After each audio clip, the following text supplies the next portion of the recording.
next summer. So the first game of the evening is going to be Venezuela against Canada for one of those spots. And we're listening to the introductions for the Venezuelan team.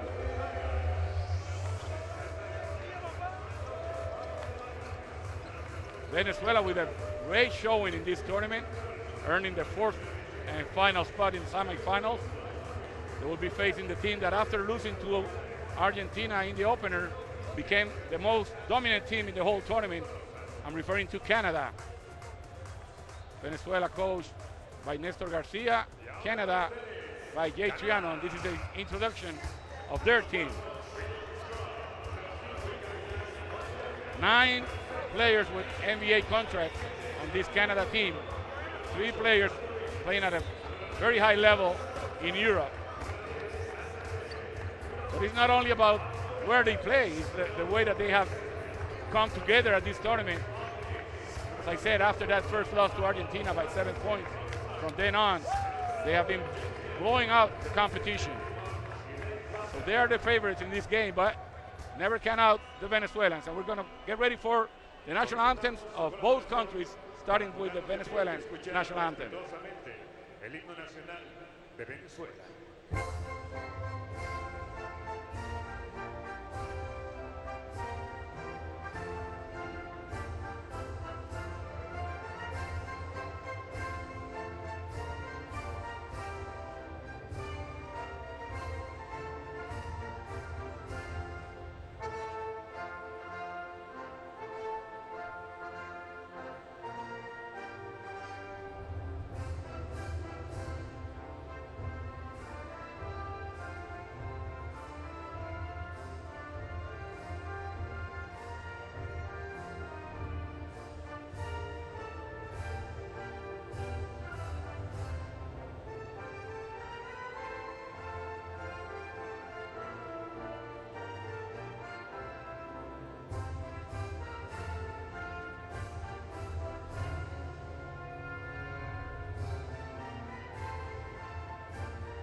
That was Venezuela's national anthem, Gloria al Bravo Pueblo. Now Canada's national anthem, Oh Canada.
A contrast in styles, this first semi-final game between Venezuela and Canada. Venezuela with the slowest pace of all the teams that participated in the 2015 FIBA Olympic qualifier.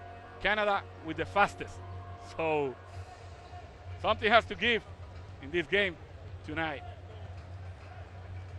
As we see, watch the referees for this game. Ronaldo Mercedes in the middle, Juan Garcia on the right, Steven Anderson from the US in the left.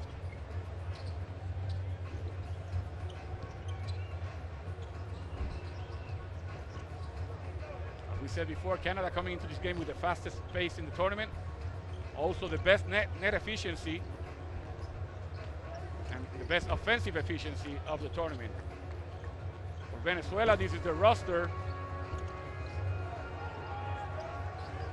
team that is missing a couple of very important key parts in Gravis Vasquez, Dante Smith, and a couple of more players that got injured and couldn't make it to this tournament. But they have done a very good job with the guys that they brought here, coached by Nestor Garcia.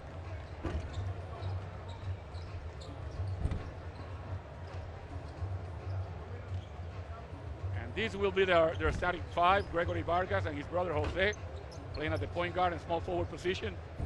John Cox will be the shooting guard. Windy Graterol and Nestor Colmenares will be in charge of the front line. And that's Nestor Garcia from Argentina, and what a job he has done with this team. This is his 4th year in charge of the Venezuelan team. Also a coach in the professional league in Venezuela. His team came in 2nd this year. And this is the roster for Team Canada. Philip Scrub and Cody Joseph being the point guard. Doing a great job for this team, running the offense for Coach Jay Triano. And of course, that's that front line that has 5 NBA players, 5 players from the National Basketball Association playing the power forward and center position for this team. And this is the all-NBA starting 5 for Canada, with Cody Joseph at the point, Andrew Wiggins, the Rookie of the Year in the NBA, being the shooting guard, Nicolas Stauskas, a small forward, and then Anthony Bennett and Kelly Olynyk managing the paint. Coach Triano, a former player for this Canadian team, former coach in the year 1999 and 2000 for this team also, and back on his 2nd tour of duty with the Canadians.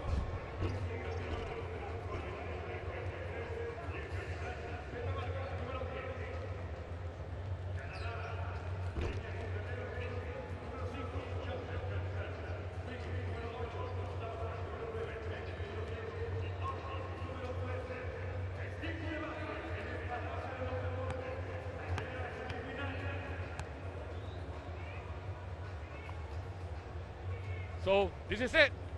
The winner will advance to the Olympics in Rio next year. The loser will have to go to a qualifying tournament in a place and against teams yet to be determined. There will be 3 of those tournaments next year, each one consisting of 6 teams. And only the winner of each tournament will qualify for the Olympics. So the best way to do it, the best way to punch your ticket is by winning tonight. And that's what Canada and Venezuela will be vying for.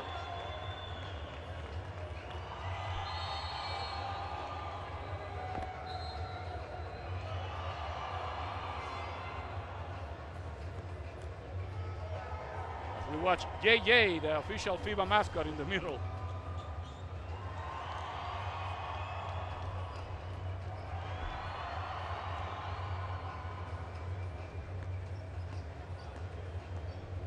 As good a mascot as you will find anywhere in the world is this JJ.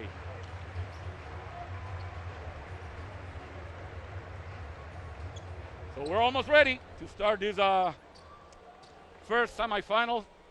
After this game, we'll have Mexico playing Argentina.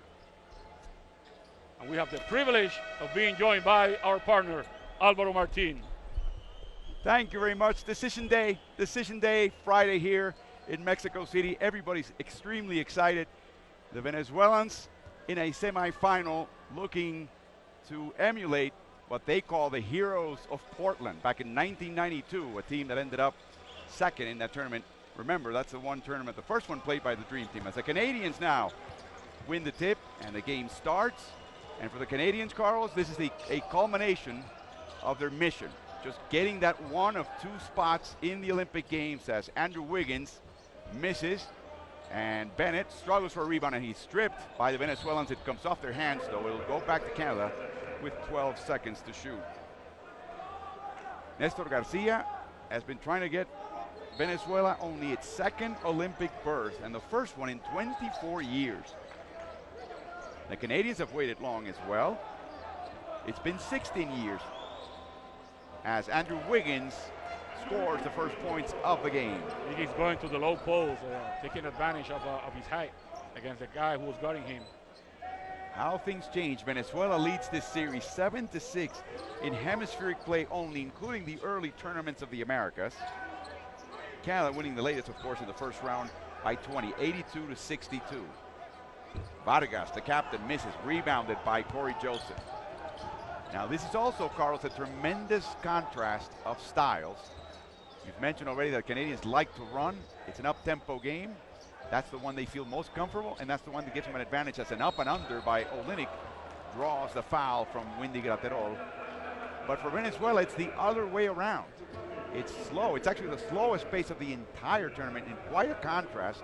And so visually, you'll be able to see, if you see the teams go up and down the court, well, then the Canadians are feeling their oats. If not, it's the Venezuelans who are trying to control the game. That's exactly right. And the first the offensive transition by Venezuela, by Canada, Venezuela did a very good job in defensive balance here, forcing them to play half-court offense, but Olynyk was able to draw the foul and get to the free throw line. Look at that smile. He's the second most senior member of this team, and we're talking about a team that has an average age of 23.8 years of age. That is the most remarkable stat, I think, of this Canadian team, that on every statistical category is head and shoulders above the other 7 teams that made this second round. As the ball comes out of the hands of Vargas, and Nestor Colmenares can't make the chippy.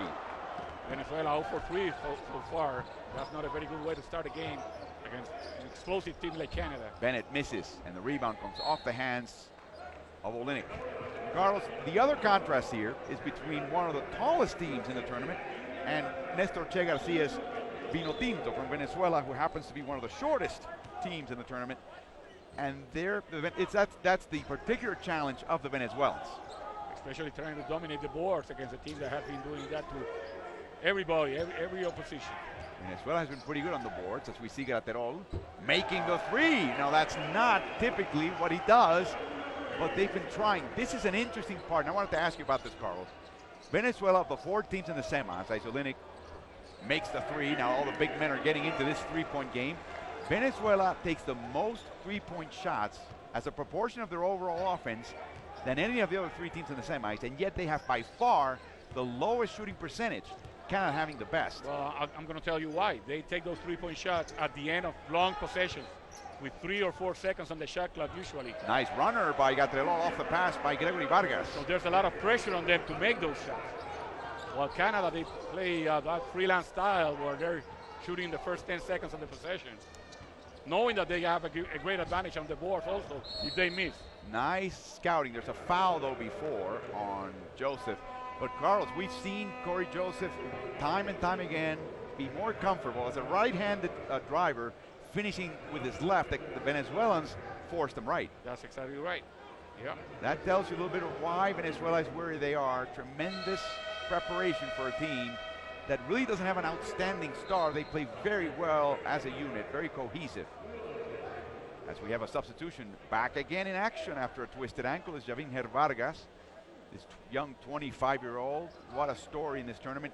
It's the classic Cinderella story, right? Yes. Don't tell him he's wearing glass slippers right now. A guy that was averaging less than 4 minutes per game playing for Trotamundos de Carabobo in the professional league, and was thinking about retirement at 25 years of age. Because he wasn't getting any play. Exactly. Inside out, a little surprise for Olynyk, and he misses an open shot, and Vargas takes the rebound. They call him Javi. He's a very good shooter from outside, and he was instrumental in the win that Venezuela had against Puerto Rico with 3 three-pointers coming off the bench. And he launches one right now, and he makes it. And now Venezuela takes an early 8-7 lead. Right on cue. And by the way, we have 3 Vargas on the court, but only 2 are brothers, number 5, number 10. Javinher Jahavi is not a direct relation of the other 2, as we see the putback by Nick Stauskas, who's been having an absolutely wonderful tournament for Team Canada. Good timing by Stauskas, and Coach Garcia is livid because his man didn't box him out. Anthony Bennett guarding Colmenares, who's, again, not a three-point threat, but you still have to respect it. And the Venezuelans like that too, Carlos. They need to get some open lanes, like this one by Vargas as he makes the shot on a hesitation move against Joseph. We have another lead change early in this game. Now, of course, the Canadians have another advantage here, Carlos. not necessarily in numbers, because both teams can put out 10 players, as Steve Nash, the GM of the Canadian team, cheers on Andrew Wiggins-Make. But the Canadians have that size and athleticism that they can come off the bench with 5 new guys. Venezuela will use 5 or others. You'll see them switch in and out of this game. Yeah, but there's a big difference in quality when you have to go deep into the bench. As a matter of fact, Canada can use 12 players. The whole roster, as we see John Cox driving to the basket and getting the bucket. He's one of the Venezuelan veterans, the first cousin of Kobe Bryant, but born in Venezuela when his father was playing there. You'll see another Venezuelan player with that kind of a background as Olynyk drives all the way against Vargas, and that's a matchup that Canada will take any day now. That's something that they can exploit. Cox, 34 years old, plays in the French Pro A League. Comes to Venezuela in the summers to play for the Vino team. So takes a tough shot, and he makes the basket, gets the foul, and he will go to the line. He got a little hit in his hand along the way. Again, Venezuela playing long possessions, but not as long as we have seen them in other games, where they get down to 4 seconds on the shot clock. They're trying to attack with 8 seconds, around 8 seconds. And we're seeing a lot more ISOs in this early part of the game that surprised us, really. Well, definitely they are trying to take advantage of whatever matchup they can win, and there are not that many. When you see that this Canadian team and Venezuelan team, but Cox seems like he's very confident that he can take his man to the basket. Why not? In his last game against Panama, he had his best outing with 21 points, 6 rebounds, and he made 100% of his free throws as he completed the 3-point play, and Venezuela's up by 2. Wiggins again posting up individual brilliance here, and he misses a rebound. Isn't Vargas, and he kind of chucked it up, but Gregory Vargas picks it up.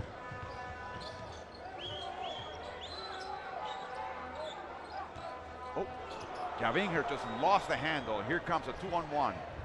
Oh, what a move by Gregory Vargas. Great play in the 2-on-1. Great concentration. Bad pass, though, as it really was a no-look pass to John Cox. He did everything great except finish that play, as David Cubillan will come in and Vargas will take a seat, got it all back into the game. Great steal by Vargas. As you said, in those possessions, Venezuela had 2 turnovers and Canada had 1. For those of you looking at Nestor Garcia for the first time, he is directing his 3rd national team. He, of course, coaches native Argentina. He's from Bahia Blanca.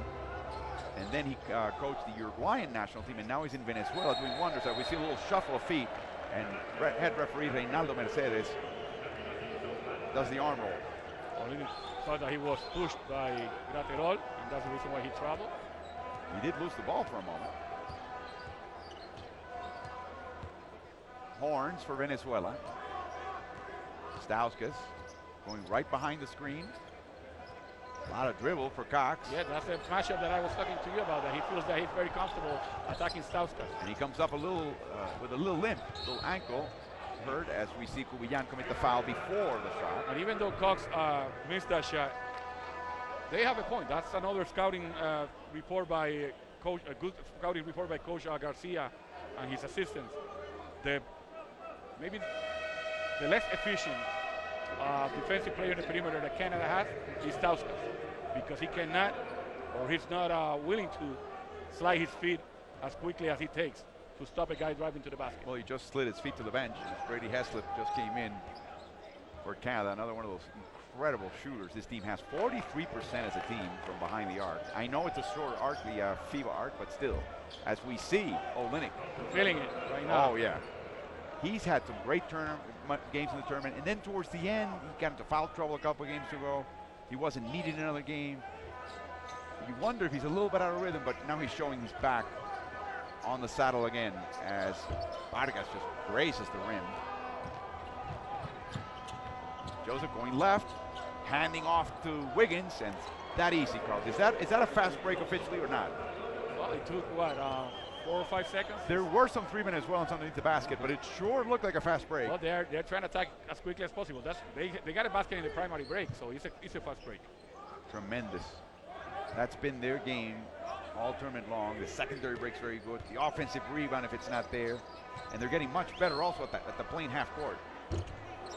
Calderón may have had his quota of threes. Well, you see that he took that shot with 1 second on the shot clock. That's what we were talking about. Guyan, but there's a foul before, and it's going to be on the screener, not on Joseph trying to fight the screen, not on the screener. So that is Corey's first, the Canadian captain. Yeah, 9 seconds in that case to shoot. Changes. The other native Caracan, Dwight Lewis, and also Heisler Guillen. They call him El Sastre, the tailor. And he's made some incredible end of possession and end of quarter shots so far in this tournament. Really, Carlos, always a good player, but he stepped it up in this tournament. But check how Canada is going to be guarding Guillen. They're going to force him to his left in every single possession. As he tries his shot and misses. Another three-point shot with 1 second on the shot clock. That's the reason what I was saying, that they take so long that they take forced three-pointers at the end of the possession. And they're very good at offensive rebounding as such. As Calderón drives the basket, he gets the roll, and it's Corey Joseph's second foul. There's a drive by Graterol, who already has a three-point shot, and now he might get 3 points from the free throw line now after making a good drive to the basket. Phil Scruggs had a wonderful tournament. There's no other way to describe it. We talk about a team that's loaded with young NBA talent. He doesn't seem out of place here. No, he's not an NBA player, but he's a high-level player. He plays for AAK. Athens. And he may become an NBA player at this point. Again, the second unit for Canada is just an extension of the first. At times we've seen him play better as Melvin Edgem does a little up and under. He's blocked by Colmenares. They call him La Bestia, the Beast. Guillen early in this offense with only 20 seconds to go, and you can see Garcia he doesn't like that. Disappointed. Olynyk driving, shooting, and scoring that easily against Calderón. It looks very easily for him. Trying to avoid fouling Olynyk, who's a very good foul shooter. Now we have 2 point guards in Guillen and Guillen together for Venezuela. Motion offense now by Venezuela. Trying to run some time off the clock before they go to the basket. Now 5 to shoot. Over to Lewis. Gets a little closer, and with 2 seconds the ball bounces off the rim. We're going to keep track of that, Carlos, as a matter of rhythm, as the Canadians get inside quickly, and there's a foul by Lewis. Only 7 seconds into the Canadian possession he was about to shoot. Quite the contrast here. Well, what they have been able to do is make this first quarter one of less possessions than usual. But what they haven't been able to do is stop Canada from running. Easier said than done. As Aaron Dornekamp, the most senior member of this senior men's national team for Canada, comes in.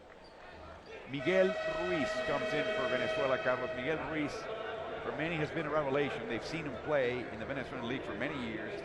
But how productive is that young man, especially on the offensive boards? He had a game of 17 rebounds against the Dominican Republic in about 22 minutes of play. And they needed every one of those rebounds to win that game. Edgem hesitates against a smaller Guillen. Heslip, misses a 3. One-arm rebound for Edgem. Scrub launches now. And it's over Olynyk. Here comes Guillen.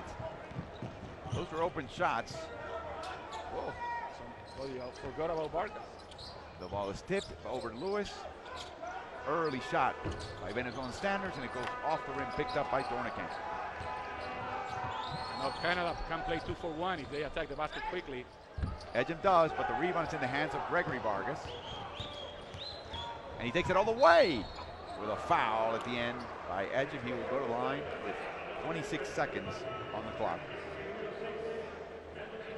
Very entertaining first quarter. And Vargas just surprised everybody with they're doing a lot of hesitation work with the dribble. And he attacked, even though he was among giants there were like 3 Canadians surrounding him. Venezuela's average height is 1.94 m, which is about 6'4".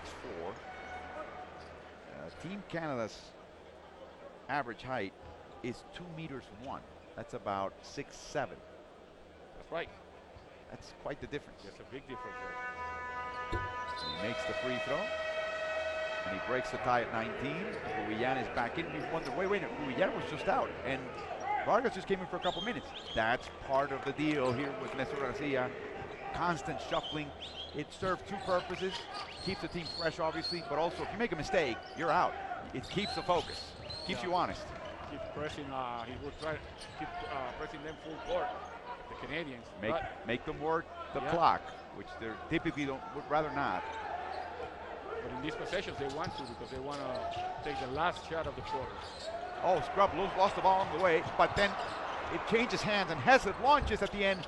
The ball graces the rim, and that is the end of, as you said, a highly entertaining first quarter. Venezuela leads by the minimum, and Nestor Garcia says, I like what I'm watching. The Canadians, with a fairly low scoring, this team comes in with the best offensive efficiency in the tournament, and they're facing, of the four remaining teams, the one with the lowest offensive efficiency. End of a quarter, Venezuela's up by 1.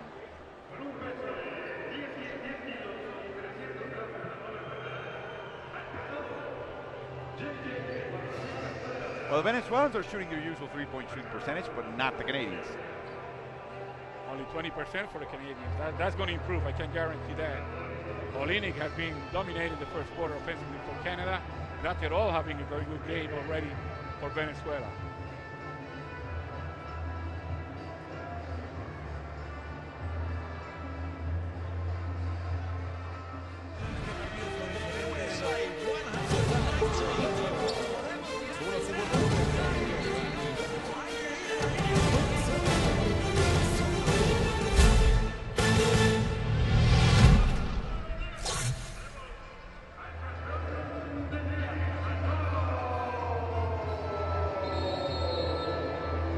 Back at the Palacio de los Deportes here in Mexico City, Carlos, an interesting press conferences now with FIBA officials, and I mean FIBA Geneva headquarters, explaining here in the Americas they're taking their chance in every one of the regional tournaments to talk about the future. As you know, this is the 17th hemispheric tournament, 10th Olympic qualifier, and it will be the last of its kind. There will be a Continental Cup in the future, specifically in 2021. But it will not give you anything other than just a little hardware, a little medal, a little trophy. Some interesting points in which we'll talk as the game allows. But right now, we're back to action alongside former Puerto Rico national team head coach Carlos Morales.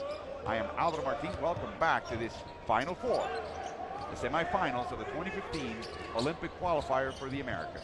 Again, slipped. 6 to shoot. Step back shot by Gregory Vargas. Way off. And that's why their shooting percentages is low. They're not great shooters. Sometimes the shots are forced. But I'll tell you what, Carlos, Canada has to respect that shot. And that's why they're spreading their defense out, stretching it out to way past the three-point line. And that may be allowing some dribble penetration by the Venezuelans. Canada with this so-called second unit, because there is no second unit for anybody. Nicholson, turnaround shot, left hand, in and out. Rebounded by Miguel Ruiz. They have 5 players that didn't start the game right now. And Coach Grano is very confident that these guys can keep the pace or even improve it for his team. Nicholson's done a great job the last couple of games on behalf of the Canadians. Again, 7 to shoot. The drive, the stop. Again, doesn't even draw iron. He clings to his hit. Here comes Canada. Stop the quick early offense. And now a foul by Dwight Lewis on Melvin Edwards, who really took position on him. Yeah, he had a position, inside position, so he had to hold him to avoid him getting an easy basket. Another sub. Cox is in. Gregory Vargas is out. Cox already with 5 points in 7 minutes of play. No score for the Canadians in 2 minutes of play. The foul is on Ruiz. Again, let me remind you, Canada has the best offensive efficiency of the entire tournament, 127 points per 100 possessions.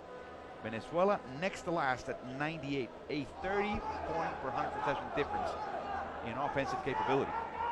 Now, defensively, the Canadians also top the list with 100 points per 100 possessions, but Venezuela's right behind them at 102. So that's Venezuela's calling card. Defense and then slowing down offense and trying to muddy up the game, hopefully get themselves within a possession or two, if not in the lead at the end of a game. That's right. Not let these Canadians run away from them like it happened in the first game that they played. Inside to Edgem, and a foul by Vargas. So Vargas accepts the foul, but at the same time he tells the referee, hey, look for his elbow. Because he hit me. He wasn't an elbow, he wasn't his forearm.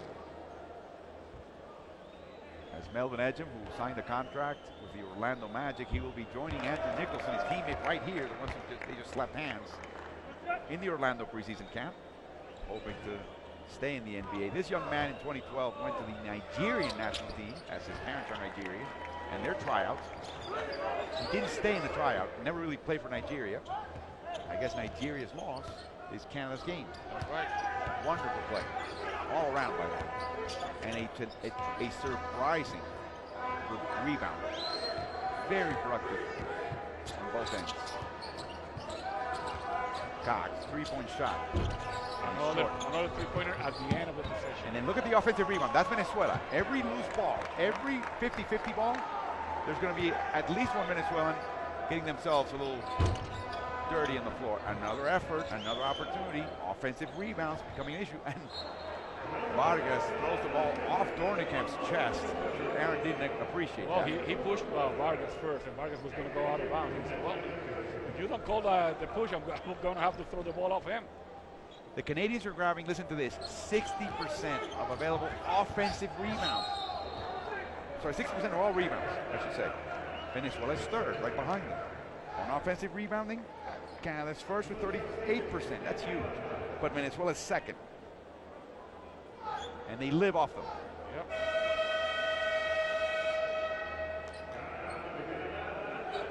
Bennett will come in, edge him out. They're looking for that rebounding. They're maybe a little short on the defensive rebounding department as Dwight Lewis will launch a three, and he makes the three, and Venezuela is back on top by two. Venezuela with a very small lineup right now. They have one strong forward and 4 guards out there. Heslip. Tough shot, but he's good. And you were talking about Brady Heslip's reputation and what he's showing in this tournament.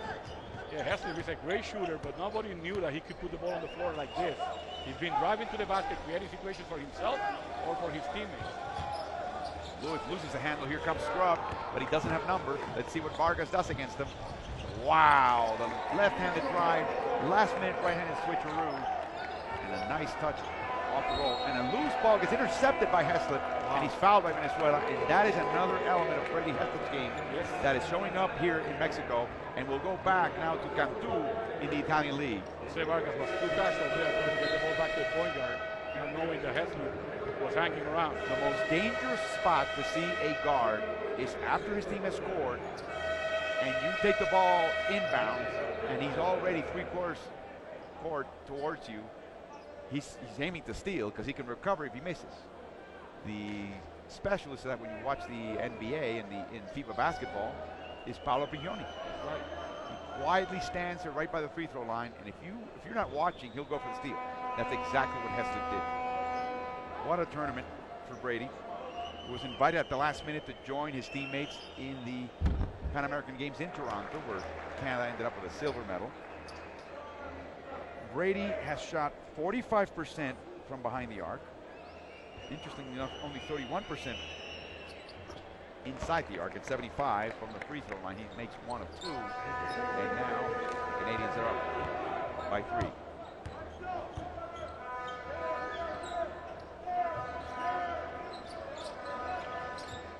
Oh, Palmieri was open for the moment, but he didn't cut to the basket in time.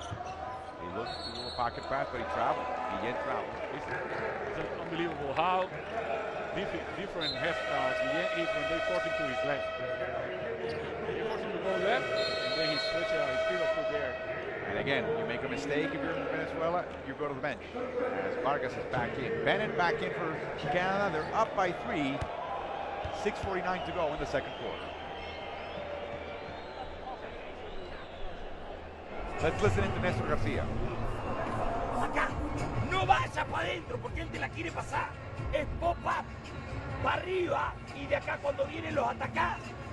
Por eso te digo pop-up, salgan para afuera. Porque ellos hacen güey, me quieren mandar, ok, voy. Pero cuando voy, no le puedo tocar al grande acá, que están todos. El grande acá le toco para atrás. Y entonces el grande acá, el grande ataca. ¡Ey! El grande ataca o juega handoff con este tirador. Y ahí le jugamos. Well, Coach Garcia doesn't want his big guy to go on a pick and roll. Let's listen to Jay Trian. Good cutoff. Back, bring down here. Give it here. Go. No, you pass it to me. No. Kelly. Well, we caught the end of Jam. You go on the other side. I'm not sure we follow exactly what he said. We just got the end of the instruction. If you did, you are a better coach than I am. But talking about Coach Garcia, he said he doesn't want his bigs to go pick and roll now. He wants them pick and pop because the guy who's guarding the roller is covering the basket. He's going towards the basket. So now I'm going to pick and pop, make him guard me, and I'm going to drive by him.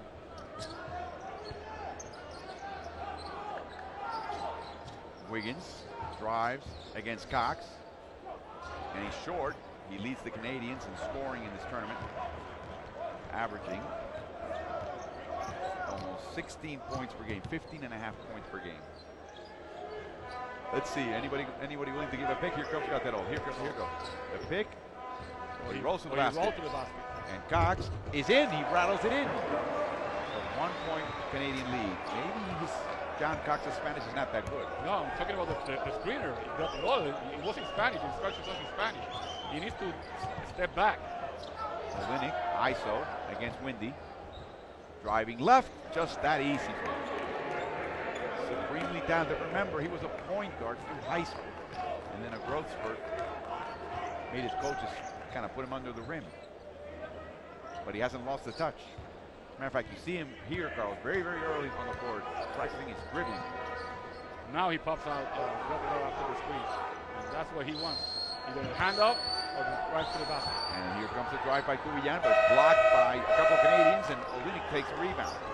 Cross court to Hesep, and a foul by John Cox to stop the fast break.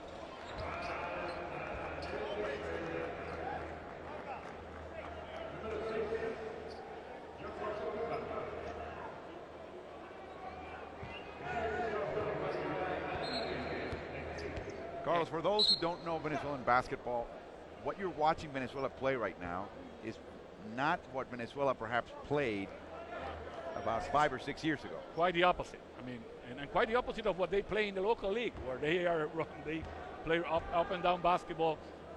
Very similar to what Canada is trying to do, but not as organized as Canada does it. Nor as accomplished, nor as with great shooters. Right. So a good game for in the Venezuelan league is usually 110 to 100. And now we're watching something completely different to what they are used to. And that's a tribute to their coach. Again, these players basically play this way for about a month and a half all year. That's right. And they throw the switch. Unless they play for Nestor or for Duro with Marinos de Oriente. These are two Argentine coaches in the Venezuelan league. Tough shot, and it's good! You know, the Mexican players yesterday went to the Basilica of the Guadalupe in Mexico City. I think the Venezuelans, maybe Nestor Colmenares, tagged along. Look at that prayer. Answered. And the foul by Bennett.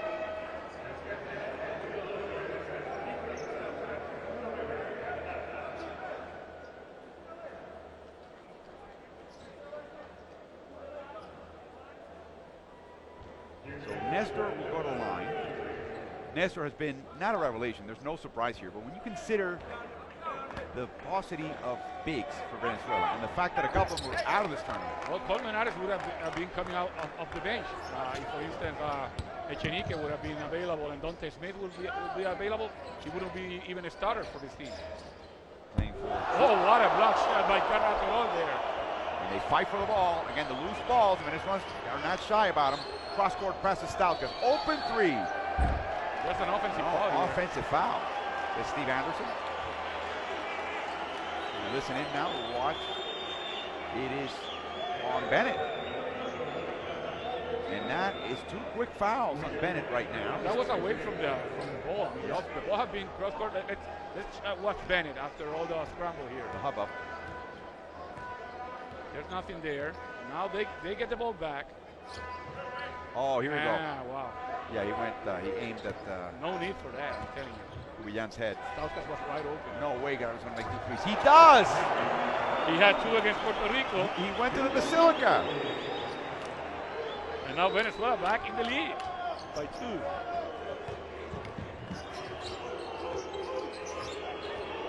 Scrub. Wiggins, an open 3. It's good. The efficiency of movement, the efficiency of his offensive game is remarkable, and he's only 20. He seems like he's quiet, hiding.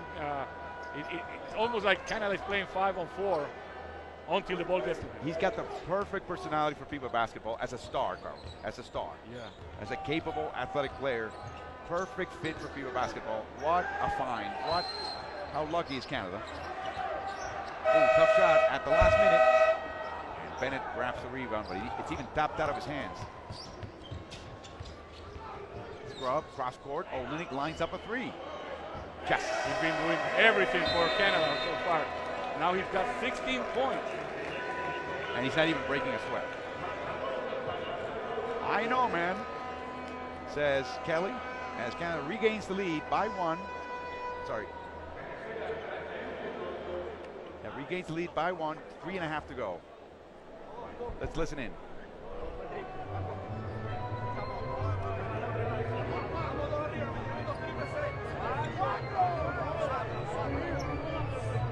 Hay que seguir jugando. Otro punto ahora. Me muero. Cuando quedan 5, hay que atacar a buscar el foul. Erro. Para atrás. Me abrieron con 2 triples. No más triples. No more threes. No más triples. Hey, escúchame, si yo ataco, que el titular siempre que empezó el torneo, muévanse para un lado, se quedan pegando con la defensa ahí, hermano. Muévanse. He says we're down 4, which is true. It's 35-31. He goes, I don't want to see, we scored a couple early threes. No more threes, he said in both languages to make sure that Cox and Lewis understood fully what he meant. Besides that, I want you to drive to the basket, grab the foul, and if nothing's there, go back out again and reset. Yeah, but there's something about that. He won that drive with 5 seconds on the shot clock because they have been getting in trouble by getting the shot clock to 3 or 2 seconds before making the last pass. So now, if the shot clock, he wants the ball movement as usual and the players' movement, but if the shot clock gets to 5 seconds, he wants them to drive to the basket and try to draw the foul. In other words, the Venezuelan version of early offense. Only 5 seconds to shoot. Right. Little motion offense to get started. And here's the pick by Colmenares. They want, that's what Coach wants, ball to Colmenares there. And now he has to attack the basket, that's what Coach wants. But when you signal the cut to the cutter, the Canadians know that too, and Olynyk grabs a rebound. Look at that, Carlos. He is 2-13. Look at that. Foul by Colmenares, but the ball completely protected and controlled. Well, he used to be a point guard. Amazing.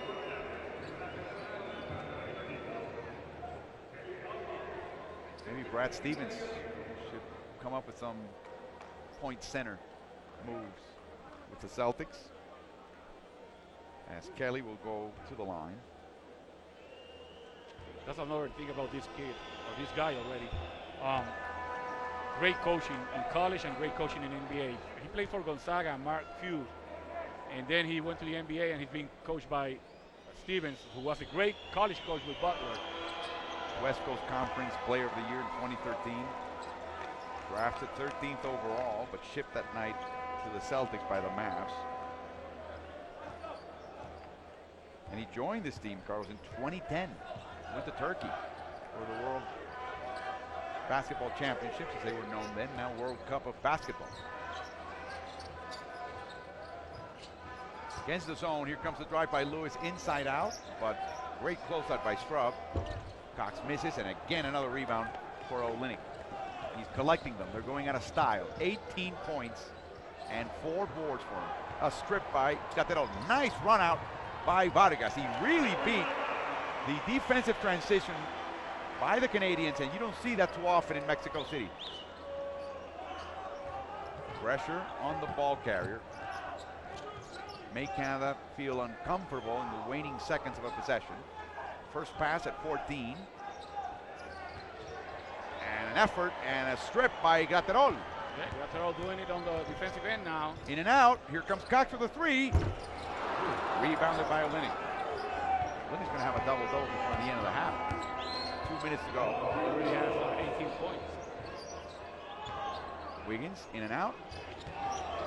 Contact and an offensive foul by Kelly Olynyk. As he crashes onto La Bestia. Read that move perfectly. It's the 4th team foul by the Canadians. And a turnover.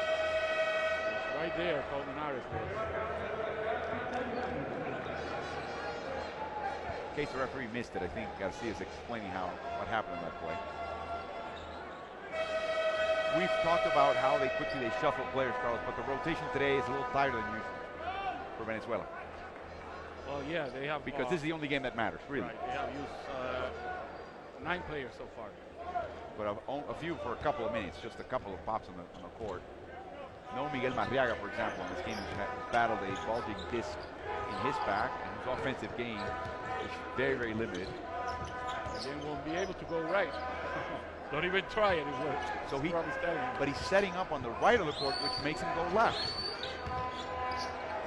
Lateral, another three. The tip in by Grillito Vargas, the captain. Put back, no good. Guillen grabs the rebound and another opportunity with 14 seconds as they reset off the offensive board for 14 seconds. Lewis stepped on the line, says referee Garcia from Spain. Venezuela with a couple of good chances there to cut into this 4-point lead, but they couldn't do it. And Guillen was able to go right on this one because there was a good screen set on scrum. Beautiful shot by our FIBA production crew. Olynyk is ISO. Inside to a cutting Stauskas. Ball's loose. Venezuela has it. Yeah, and Lateral is doing a very good job on defense right now. That is the Canadians' 7th turnover. 7 by Venezuela. Lewis driving left against Stauskas. Flips his hand. And Dwight Powell in the game with the rebound. Tipped by Colmenares off the face of Scruff. Back into the hands of Olynyk. No, another turnover. Up ahead, they've got numbers. Inside to Grillito, and Vargas finishes for Venezuela. It's a 2-point Canadian lead. They're fighting. It's getting a little raggedy for Jay Triano's taste. Yeah. He calls a timeout. Venezuela is hustling and fighting, and they're still within distance. The Canadians talking to the referees about contact not being called. They've got their hands full with the Vino Tinto, the red wine team from Venezuela. Timeout, Canada.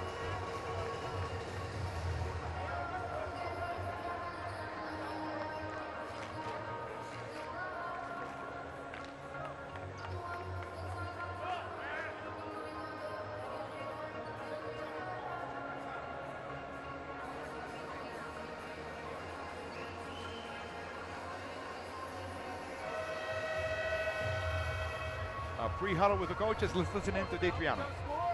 Alright, we got a score. We're going. Cal, go get Andrew Wiggins. Catch here. Phil, give it to him. Kelly, pop. Andrew, hard cut off. If it's there, it's there. 2-man game. If not, we got the gaggle with Nick Stauskas on the weak side coming up. All right, let's go. Got it? 2-man game. Let's go. 3, 1, 2, 3. Yeah, finish on, man. By Triano standards, Carlos, he got to the huddle, the player huddle, late. So he rushed his instruction. But I also think he spoke the way he did to put a little sense of urgency on his team. When he sees things not going his way, he tends to get a little bit anxious and maybe nervous, and that's the way he talks when things are not going his way. But I also think that the team is reacting a lot here. They're not being the aggressor. Well, there's something that they haven't been doing lately, and they're going to do right now, and that's they're going to get the ball to Wiggins. He's guarded by Vargas, and ball was simply out of bounds. No contact, no foul. But he just turned into traffic. Right. Again, what I like about Andrew, he's not going to worry about the refereeing, typically. Just moves on. Next play, that's the FIBA mindset. Mariaga now on the court, maybe he will set the pick and roll at the end. They spread out the Canadian defense. They'll cut Mariaga in the game for the first time to screen. Guillen going left. Powell shots any room, but he's the last one to touch it. So Venezuela will have it in 4 seconds. Now, inbounding on your basket is a Canadian specialty. Let's see what the Venezuelans do with 4 seconds to shoot. And the Canadians better be aware that Javi Vargas is in the game because he can make a three-pointer out of this inbound play. In this tournament, Javier has made only 4 of 14. Here he goes, he takes the ball outside. You gotta shoot. Going right as you get. The master of the last second shot. And the last shot of the quarter shot. This is not the first time in Mexico City. If I were him, Carlos, I would play in the Mexican League. There's something about the altitude, something about Mexico. Look at this. He's the 4th time that he beats the clock for a late score. El Sastre de Taylor measuring one out for Canada. And just like that, Venezuela finishes the half up by 1. Vamos, come on.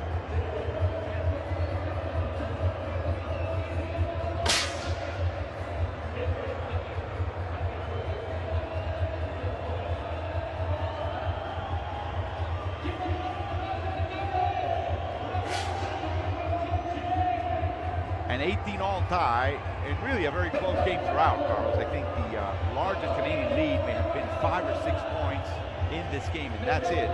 And we keep that in mind, Carlos, because if one team gets up in front of the other and ahead of the other by more than that, it's the equivalent of a normal game of having a 15 to 20 point lead. In other words, points are going to be hard to come by for either team the way the game is shaping up. The other interesting note, Carlos, no real foul trouble by any team. And so we're going to have a great second half. Yeah, the tempo of the game has been dominated by Venezuela right now. With this lower scoring output from Canada than they are used to. And we should add, Carlos, because that's our job. We need to kind of look at everything as we look at the Canadian rebounding lead. The officiating has been great for them. Very good. The less we mention it, the better they do.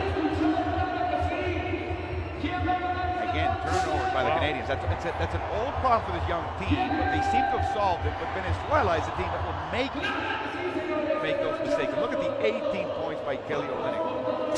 And the unlikely Venezuelan scoring leader in Wendy Gratero. If you put 5 names in a hat, that'd be the last one I'd pull out. But there they are. And perhaps this is unlikely, Carlos, for them to be leading by 1 at the half, as Bennett has had the rebounds, but not offense. He's missed everything today, has not scored a point, and he has 2 personal fouls. 3 blocks by Venezuela, none by the Canadians. As we take a look at the opening tip and the highlights of this first half, Wiggins for the first points of the game. And then 1 of 2 threes by Gratterol, again, not in anybody's script, not in the Canadian scouting report. Olynyk is a 3-point shooter. Made a couple. Javi Vargas got to the paint again, score a 3-pointer right away. Coming off an ankle injury, a nice putback by Stout as Darren Cox went to sleep defensively. Olynyk just inside the arc. Very comfortable. Great pass by Joseph to Wiggins with 9 points. Corey Joseph without any points and without any assists. Well, that was an assist. Somebody in the Spurs table missed that one. That was an assist that he just gave to Wiggins. Look at him do the sign of the cross, because that's about what you need. He's not a 3-point shooter. Wiggins is. He's scoring from outside. The Canadians behind the arc, 5 of 15, 33%. Some of them contested by the Venezuelans, but some of them open, and they're not comfortable, they're not in rhythm. Maybe courtesy of that Canadian offense, the Venezuelan offense that's taking so long. We're back in the third quarter.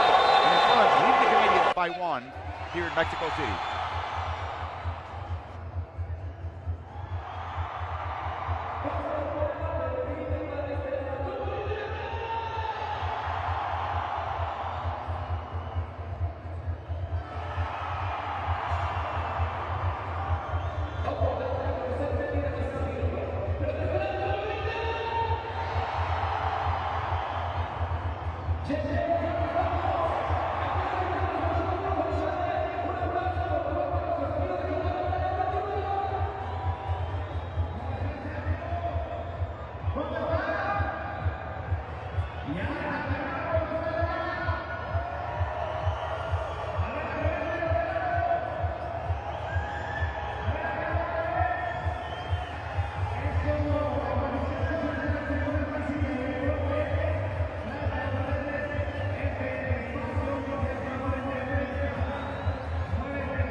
We're back at the Palacio de los Deportes. Low-scoring game. We've talked about pace, Carlos, but when we look at the way you even things out, you can compare apples to apples and oranges to oranges. When you look at what teams do on offense and defense on per possession or per 100 possessions, we have a very, very interesting picture coming out of this first half. It's unbelievable because Canada had 37 possessions in the first half and they scored 37 points. So that's 100 possessions 100 points per 100 possessions. Or 1 point per possession if you want to go a little bit simpler.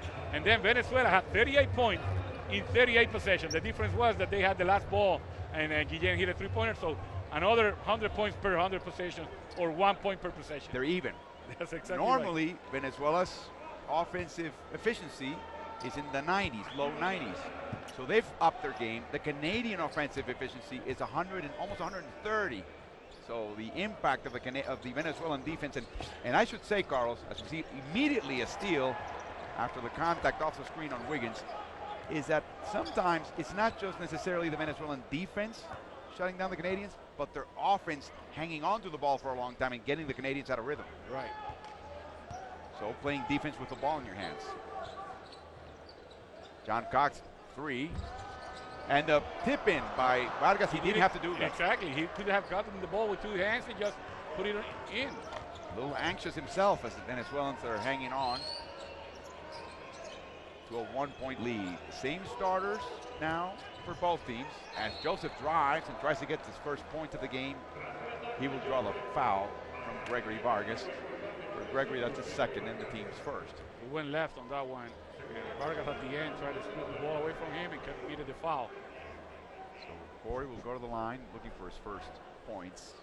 Normally, Corey, the captain, is averaging 10.5 points per game. And listen to this, his assist to turnover ratio. Listen to this, you doubters, and listen to this, you Toronto Raptors fans. In this tournament, of course, FIBA basketball, which is fairly unknown to him, it's 4.5 to 1. That's very good. Definitely in Italy. Yeah. He's taking some steps. He's answering some questions at the point for the Canadians, but he's got to get on track, and he finally gets a point. Two of them, actually, and he gives the Canadians the lead. Inside to Colmenares. Beautiful pass, and here's the flood. And how did that happen? Way too easy for Windy Graterol. Yeah, the pick and roll worked perfectly. And he just stopped right before getting to the basket and passed the ball to a cutting Graterol. Stauskas, then the curl three. We've seen him make that shot all tournament long. Olynyk with an open three, and it's good. Ellie Olynyk stroking it from outside. He's 9 right now, 21 points for him. Making all three-pointers he's attempted. As the crowd begins to fill in for the second part of a great doubleheader in Mexico City. That'll be the host Mexico against Argentina again 48 hours later. Rebound by Olynyk. And he drives all the way, changes hands at the end against Graterol. Yeah, he can do that. You see, being a former point guard and being able to put the ball on the floor, big guys are not used to defending that. Graterol wanted to stay with him, and it was a race that he wasn't going to win. So the hesitation drive by Olynyk could be a very important weapon, if allowed. Yes. Going left, loses the handle, turns over, but here's Cox. Bad pass by Olynyk, and Cox immediately with early quick offense makes the three. Yeah. Got to see that will take it, but he wants the things to be slowed down. He made him pay with after that 10 over. Oh, another interception. He doesn't have numbers, and Cox recognizes. He's got Gregory Vargas on the other side. Inside to Colmenares. Nice. Yeah, show of force here by Stauskas. There were 3 guys around him. Cox.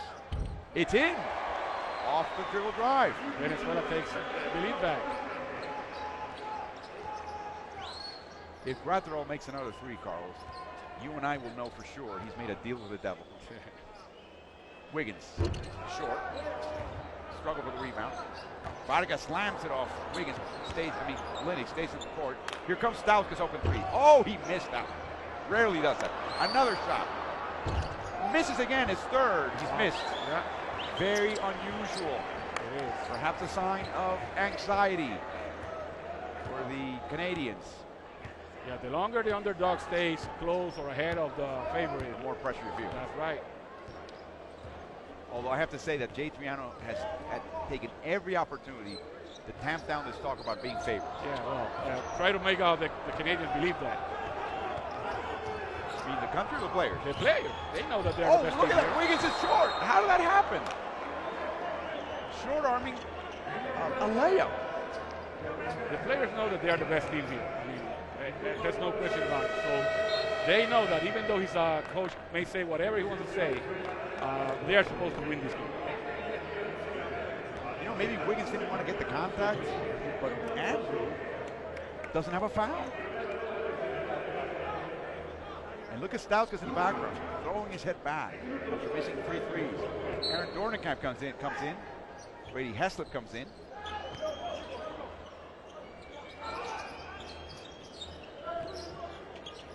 Tight defense by the Venezuelans. And Olynyk just gets closer to the Now rim. the other question would be, where would Canada be in this game without Kelly and Olynyk? We talked about Argentina being Scola dependent. So how about the Canadians being Olynyk dependent at this point? And again, coming off a couple of modest games, one because of foul trouble, one because of not really being needed. Making up for some lost time. And right is Guillen throwing up another 3. Another offensive board for the Venezuelans. That tells you that Canada is losing some focus on letting Guillen go to his right. Colmenares going left, lays it in with the right, no good. Olynyk dribble drives. Almost the length of the court, launches an early 3. Oh, that's not a good shot. It's only good if you make it. Well, exactly. He's feeling it, so he says, why not? Hit check. Quiet expectation going on in this arena. Gratero, no way. Yeah. There's a deal with the devil in the works Yeah. here, ladies and gentlemen. He's exhausted all the 3-pointers he was going to make in his life. So now it's a deal with the devil here. Gratero now with his 3rd 3 and 16 points as Brady Heslip makes a long Wow, two. and Gregory Vargas pushed Olynyk out of the court. Yeah, but he Olynyk is looking at the ref. yeah, I mean, I think the referee, I mean, there was a foul. Yeah. There was a push, no Looking doubt. at Anderson like saying, come on, man, really? Guillen going left, but being led all the way, and he gets a continuation. You're right about what you just said. It's not only about forcing a guy left. It's about not giving him a straight line to the basket. Horacio Llama on the right and Lalo Nájera on the left. Watching the game, 2 former NBA players from Mexico. Olynyk didn't move his feet to help, and this is Gratero's 3rd 3-pointer of the game. I think the coach likes it.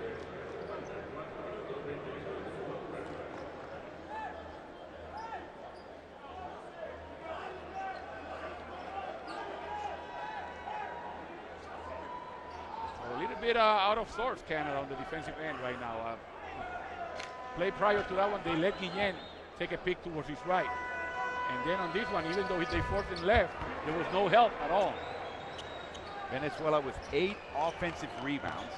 It's allowing them second chances. They don't necessarily make those shots. They're not leading in second chance points.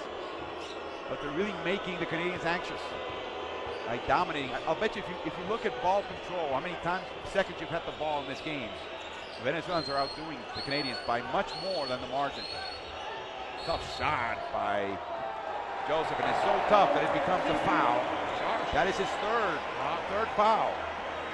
So we have the first player in the game with 3 fouls. That's the captain, Corey Joseph. Well, that 4.5 assist to turnover ratio is going to go down tonight. As quickly Phil Scrubb comes in for him.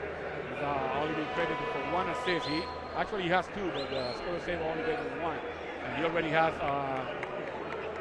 at least 2 turnovers. And there's been more talk by Canadian players to the refereeing crew tonight than I think I've seen in the entire tournament.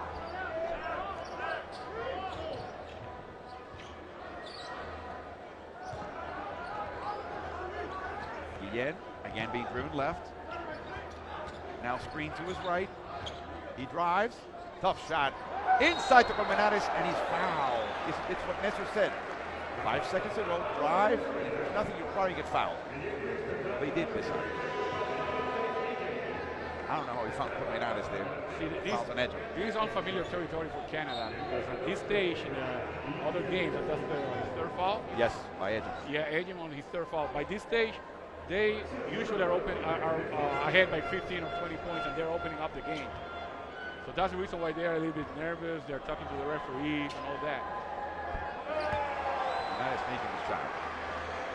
The three-point shooting by the Canadians is down to 33%. They've missed 8 of 12, and that's probably the number that the indicator, the quickest indicator, other than rebounds, that they're clearly off their game for whatever reason.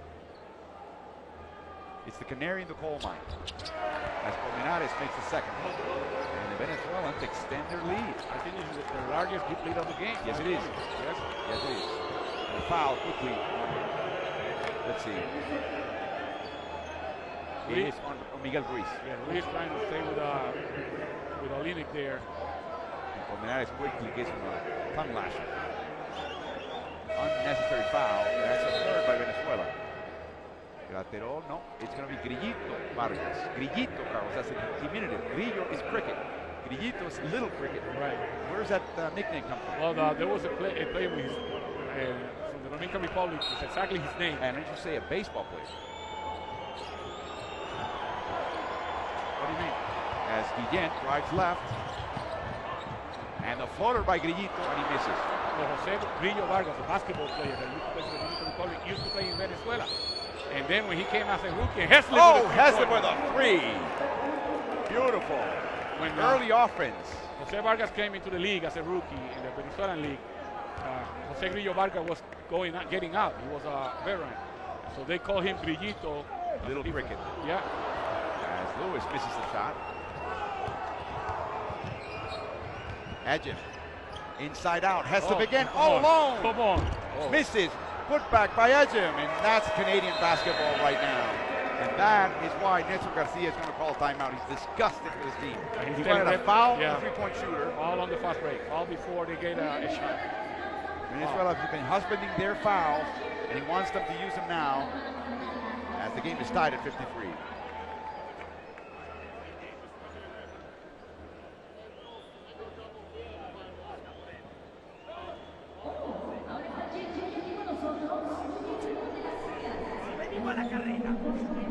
Si venimos a la carrera, tiene que ser claro. Si no paras,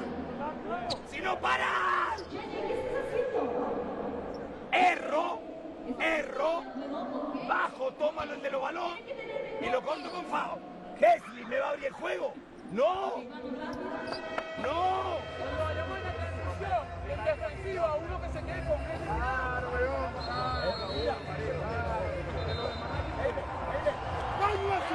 Che Garcia saying,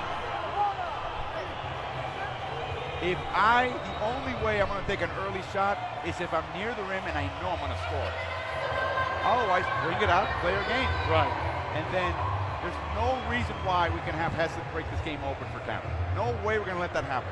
The same foul. If you are on a 5-on-5 and they have the numbers or the rhythm, stop them with a foul.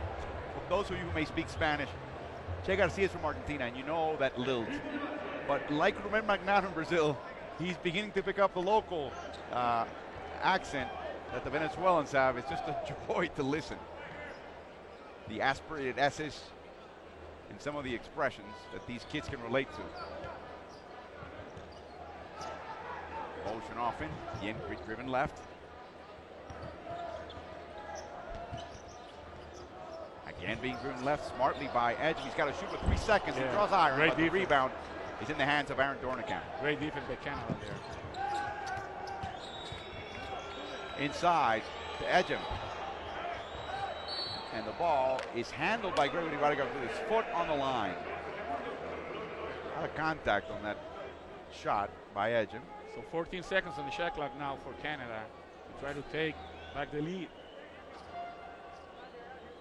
You know, French Canadians can pronounce and spell repechage, the French word, but this Canadian team does not want to have anything to do with that, right? They need to win this game.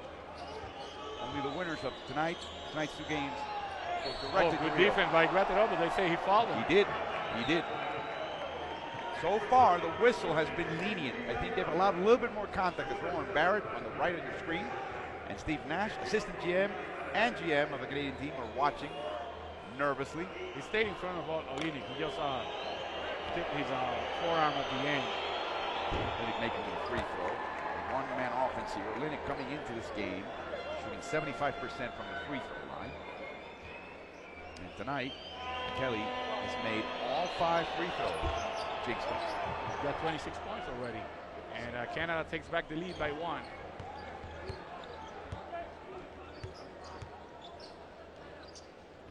Oh, a little confusion. Guillente's all alone. Venezuela didn't see him. 10 to shoot, and the Venezuelans are not even starting their offense on purpose. Cox. Colmenares cut in. 3 seconds. And a foul on the three-point shooter by Melvin Edja.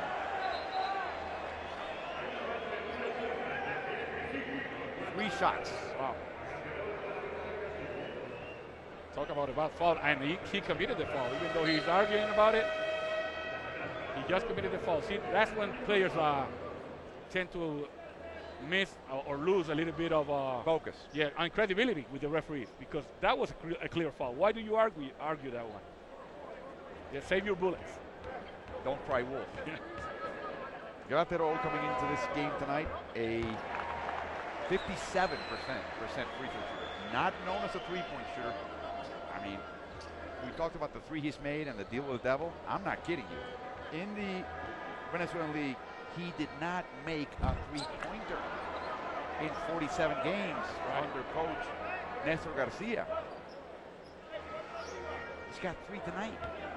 Yep. And He sold the soul. he's been hitting them throughout the tournament. He had 2 against Puerto Rico, as a matter of fact. And we should be honest, Carlos. The fact is, we spoke to Javi Vargas, and he told us that it's been a point of emphasis for Nestor in the 3 months he's been with the team to get the bigs to practice their three-point shooting. So don't worry about making them. Just practice them. He's been doing a good job out of it. Nicholson on the court, and there's a little foul underneath, and it's on Gregory Vargas. Or a little, because you're not Darlington. He's looking at the referee like, hey, come on, man. Fouls on Gregory, and that's Gregory's 3rd. But the foul is it's supposed to be called on Gregory fouling Olinik, by the referee said. So, Although Dornicamp had the worst of that contact there. yeah, Kelly will go to the line. Speaking of being perfect from the line, he's on the bench right now. He missed 3 threes, and he hasn't been back, Carlos, and that's Nick Stauskas. He's got a perfect ledger in Mexico, shooting free throws, 25 for 25. And Nick picks up a little streak. Stauskas and Heslip, they have been platooning at that shooting guard or small forward position. It's great to see them both together on the court. Been great. Of course, when they play together, Oh, pick your poison. oh, it's unbelievable. As the free throws give Canada the lead. Colmenares driving, loses the ball. Good hands by Nicholson. Heslip against Guillen. Hesitation move going left, a little difficulty on the left-handed handle. With patience Inside by to the Canadians. Nicholson, and he dunks it. Great patience by the Canadians there. Very tough pass. When- Only a point guard could have made that pass. See, when they saw the switch, they didn't try to force the ball into Nicholson. They just passed the ball to the wing. The wing waited for Nicholson to get position, and then they hit it with a pass.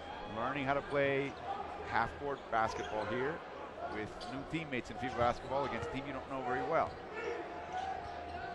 Guillen moving left. Makes the three-pointer. Wow, he tied the game again. Tied the game at 58, Wow. just like that. This is a great game, Alvaro. I'm having so much fun with this game. I'm not sure Jay Triano and Nestor Garcia are having so much fun. I think Nestor is. I mean, Triano thinks that he's in the dogfight that he shouldn't be in. Nicholson. Inside. Nice A block by Graterol, but a basket by Nicholson. Remember, this Canadian team beat Venezuela by 20 in the second round. Oh, bad pass. That's a bad pass. Put it back in the hands of Colmenares. He shoots at the last second. That's the end of the quarter. The Canadians finish up top with that dunk by Nicholson, 60 to 58. But that is exactly where Venezuela wanted to be. Tight game. 1 possession difference. They'd rather get the lead. For the moment, they're down 2 to Canada.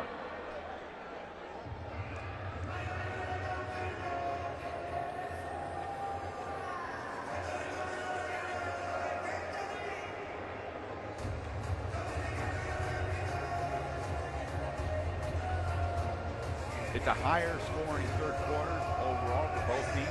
As I said, a little ragged for both. I think Nestor Garcia may have something to say about that in between quarters. Olynyk already with 28, and he's the only one that looks comfortable, Carlos. Yes, and he's the only one, by the way, going for rebounds on the defensive glass with great confidence. The other ones seem to feel like they're going to foul somebody. He's having fun in this game. You know, the other ones are a little bit, I don't know if tentative is the word. Tentative.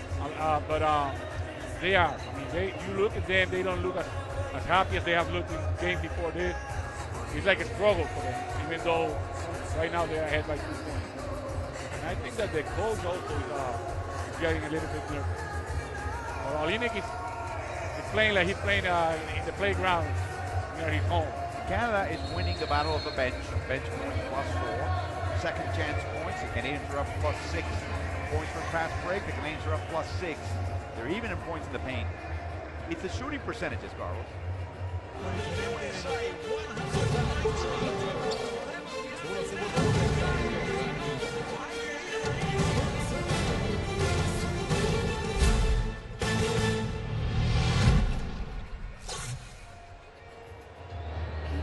And clearly the points off turnovers, because the Venezuelans are not shooting as well, believe it or not, as the Canadians in this game.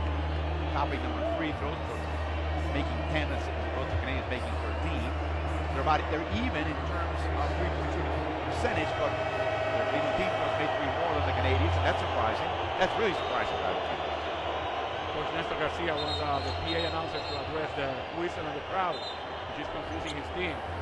And that's actually been an issue here. Yeah, but the referee, as the crowds come in for the Mexico game. You know, he's only asking for them to address the public about it, and the referee doesn't want anything to do about it. I mean, why not? Come on.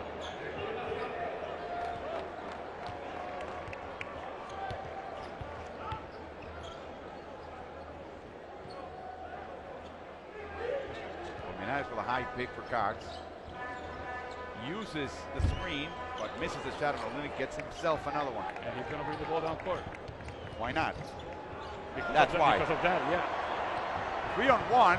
Back to Cox, and he finishes against Dornicamp, the only Canadian to make it back on time. And they tie the game at 60. Alongside former Puerto Rico national team head coach Carlos Morales, I am Alvaro Martin. This is the first of 2 wonderful games that we have. Dornicamp holding his stomach. He's been hammered. But now he recovers to drive to the basket and lay it in. Upset at getting hit without any kind of a call. He's holding his ribs. That's the way to try to get back at the guy who hit him and supposedly got away with it because he was able to score on him right away. Going left. Over to Guillen. Oh, 2 seconds. Oh my goodness, here comes Guillen. Raises the rim. Olynyk with yet another board. They're going out of style. And the foul by Guillen on Dornicamp is to stop the fast break. Olynyk right now, Carlos, all well into his double-double with 28 points and 11 boards. Vargas brothers are back in the game. The one category I told you that Venezuela was winning because of the shooting percentages, points off turnovers, +6. Yeah. Story of the game right now, beyond the Venezuelan defense and pace. Joseph on the bench for Canada with 3 fouls. Wiggins is also on the bench. They've been for a long time now. And he does not have foul trouble. We see Haslett penetrate and shoot against the beast. Yeah. He's feeling comfortable more and more as the game goes on. They took the 3-pointer away from him in that possession, but he was able to drive to the basket.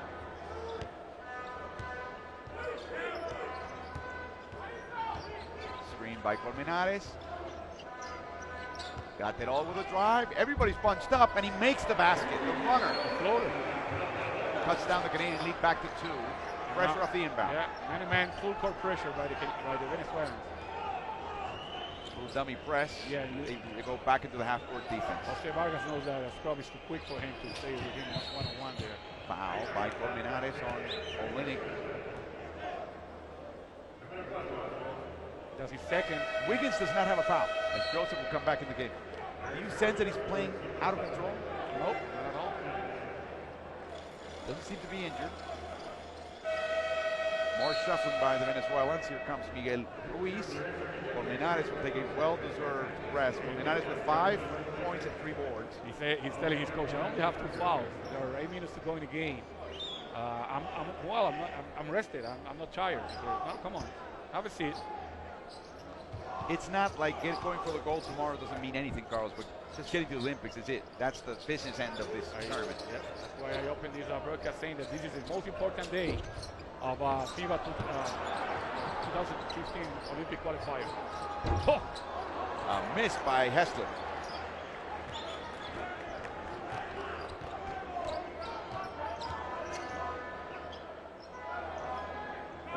He almost took the pivot foot. Guillito Vargas, 9 to shoot. He's asking for Ruiz to come and see the screen now. With 5 seconds. The pop. It's in for Gregory. We're tied at 64. Once again. Here comes Joseph. Trying to get some early offense and he gets an early foul. Yeah, that's the 13th foul by the Venezuelans in this quarter. And if it's Vargas, it's his 4th. Yes, indeed. That's trouble for Venezuela. Guy who just made that shot committed his 4th foul on the other end, and Guillen has to come in.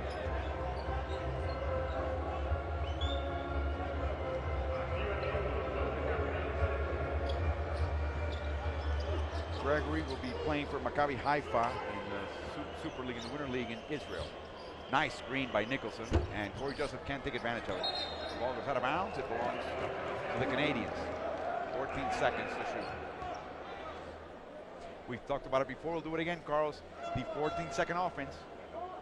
You have to prepare for 24-second possessions and 14-second. Yeah. Because the clock is reset at 14. Squeeze the most out of a 40-minute game. Kelly Olynyk. Foul by Vargas. They're experts at the inbounds play under your own basket. He fouled it. A specialty of the house. Again, Vargas with a reaction that is not granted. I mean, if you commit a foul, take it. Yeah, don't try to make the referees look bad. You actually earn your next call by raising your hand and nodding.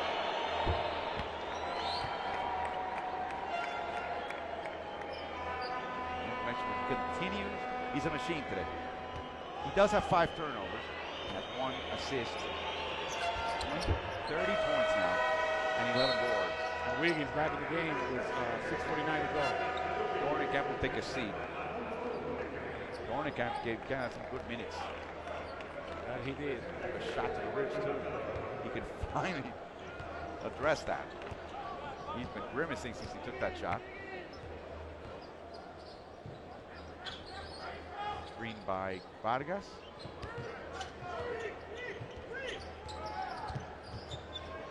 Oh, he was able to go right. Takes a tough shot. And Miguel Ruiz mistimed his jump. Nicholson gets a rebound. Wiggins on the wing. Long 3 by Andrew Nicholson. An early one. And the foul, I believe it's going to be either Olynyk or Joseph. Let's see. Olynyk was holding Gertrude's hand. He did it right in front of the referee Mercedes. It is Kelly's, and that is his 3rd. The team's 2nd in the quarter. Make the 1st in the quarter. Venezuela dangerously now, Carlos. We're going to put the Canadians on the line with a lot of time left. Yeah, that's right. That's a little issue for Canada. Sorry, for Venezuela. Left-handed drive by Joseph. Somebody forgot. He gets the bucket and the foul. You cannot let that happen. And then he went on. Joseph is a little hurt. Yeah, he went on a spray line to the basket there. Stretches himself out. See, Cox and Ruiz, they ran into each other. So nobody helped on that drive by Joseph. And then any contact of any human being against Wendy Brathero will make that other human being sprawl out to the ground. And that's exactly what happened. He fell awkwardly on his right arm. With almost 6 minutes to go in the game, Venezuela is already in the penalty. This could be huge for the game and for the Canadians if they take advantage of it. Canada with only 1 team foul. The Canadians from the free throw line coming into this game, 77%. By the standards of this tournament, it's above average. completes the three-point play, and it's back to a 5-point Canada lead. Critical moments here for Venezuela on both ends of the court. Right about that.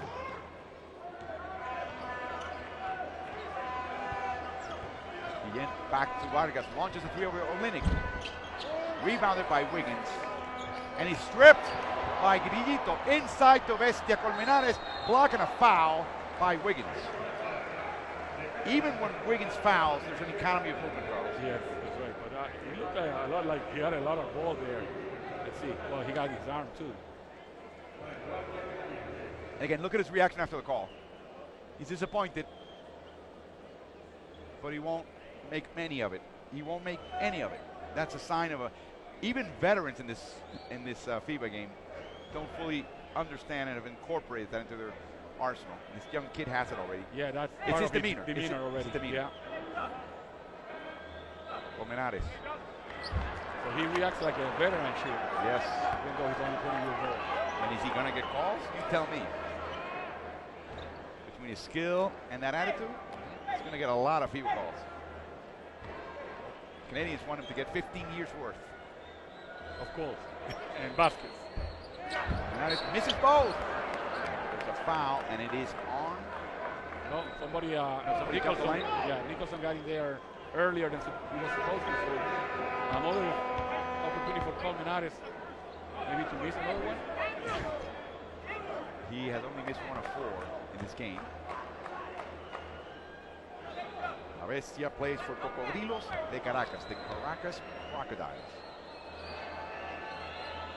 There aren't many in Caracas, Carlos. I haven't seen any. But they all play basketball.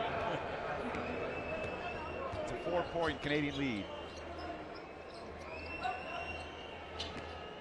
Nice duck in by Nicholson there. And beautiful shot by Nicholson. He wasn't going to be denied there. He ducked in right when Olenek got the ball, and Olenek took his time to get him the ball. And we've talked about this earlier in the tournament. Nicholson has a quality about his demeanor himself that calms his team down in situations like these. It's actually a smart move to get him on the court right now for Canada. Right. Backdoor. Guyan, a little bit too much in that shot, but he got fouled to go to the line. Not agree with that call.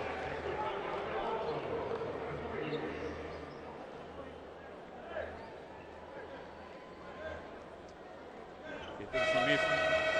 Guyan altogether. Yeah. Vargas will take a seat. Graterol will come in. And Guyan will go to the line. This young man had a knee and hamstring issues before coming here. Plays for Trotamundo in Carabobo, which is a state west of Caracas, where Valencia, the second largest city, is. And that they play in Valencia. And it's one of the powerhouses in Venezuelan basketball. In this team, there are 4 players: Luis, Javi Vargas, and David Guyan. So essentially your starting squad is here for the national team. Right. The world travelers of Carabobo. But Ruiz and Vargas, Javi, they don't see much playing time there because remember they also have 3 foreigners that can play in the starting spot. Joseph now being guarded by Guyan. Heslip had a window, but it's shut quickly by Guillen. 5 to shoot. Step back shot by Joseph. And a rebound in the hands of Guillen. They can run if they want to. He challenges Joseph. He misses the shot, but here's Colmenares, the beast, to put the trash in its place. And it's now a 1-point Canadian lead. Make that a 3-point Canadian lead.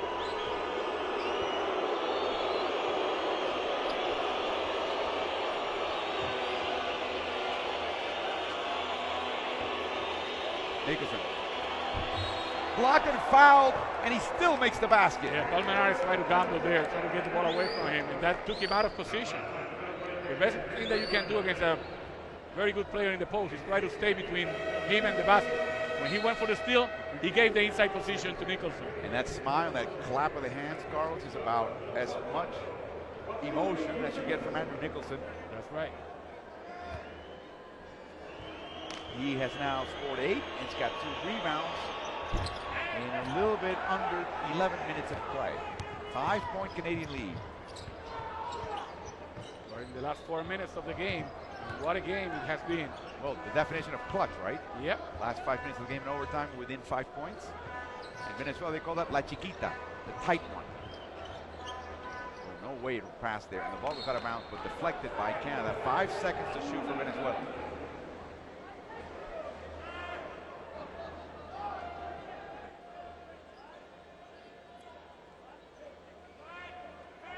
He's asking Ian if he wants to be subbed, and I think the answer was yes, because quickly Vargas will come in. He said something about, do you want to rest a minute? And there was a little nod that we missed, and quickly Gregory jumped off the bench. 5 seconds to shoot here. Got that old drive, step back shot. Wow. Wow. Not even close there. I think calling that a brick may be insulting bricks worldwide.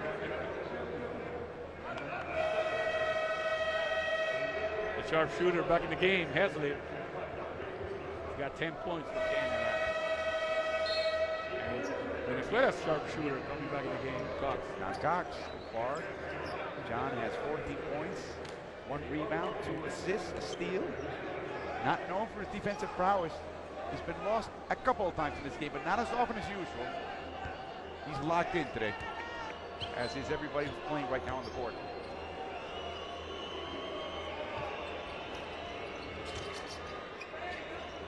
Heslip can barely get the pass off. 8 to shoot. They want to get the ball back down to Nicholson. They weren't able to do that, so Nicholson said, Olenek said, why not? Yep. I mean, from the moment he rolled out of bed, he was hot.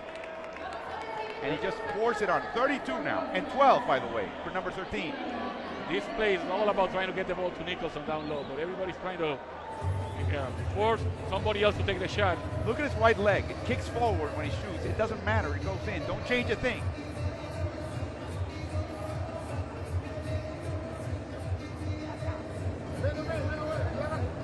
Mucha movilidad para poder anotar un canasto. Anoto el canasto. Anoto el canasto con. Puedes hacer uno o izquierda.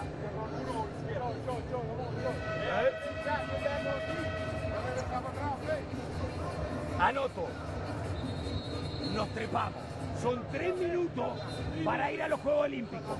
Te trepas con Olenek. Nos trepamos. Wow, wow. A couple of things here, Carlos. Number one, in the last few timeouts, I've barely heard any offensive instruction. It's almost like we've got a game plan, stick to it, play on. The focus was on defense. He said, when we first of all move the ball on offense, and if you reverse sides, you'll get a good shot, and we'll make score some points. But it's when we score and they get the ball, I want to have defense. And then that phrase, Carlos, that sends chills to everybody's spines. 3 minutes to go to the Olympic Games. We're 3 minutes away from the Olympics. So right now they're going to run something called either left or one, depending on what their point guard wants to do. And they want to move the ball so that they can get a basket in this possession. But the ball is sticking in the hands of Gregory Vargas, I think. 8 to shoot now. Cox drives into the teeth of the Canadian defense. Got that over. Give it to the specialist. Tough shot for Guillen. It's in. I'm telling you. I'm telling you. Wow. It's just incredible. The specialist. They call him the Taylor. And now you know why. Taylor made Venezuela with love. My goodness. 2-point game and a low-scoring game. So Venezuela has dominated the tempo of the game. This game has been played at Venezuela's pace. But Canada is still ahead, and they can increase their lead here. No! Rebounded by Ratterall, flashing his elbow. So it's now 2 minutes. 4-point game, right.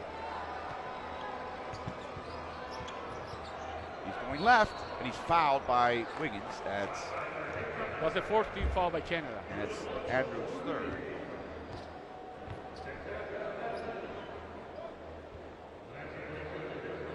Look at this. Yeah, He takes it out of his hip. and that was with 1 second left on the shot clock. Canada up by 7 at that moment, and now after that they are up by 4. His shot comes out not over his right shoulder, but a little offline. But he makes them. Cox raises the rim. 2-possession game, less than 2 minutes to go.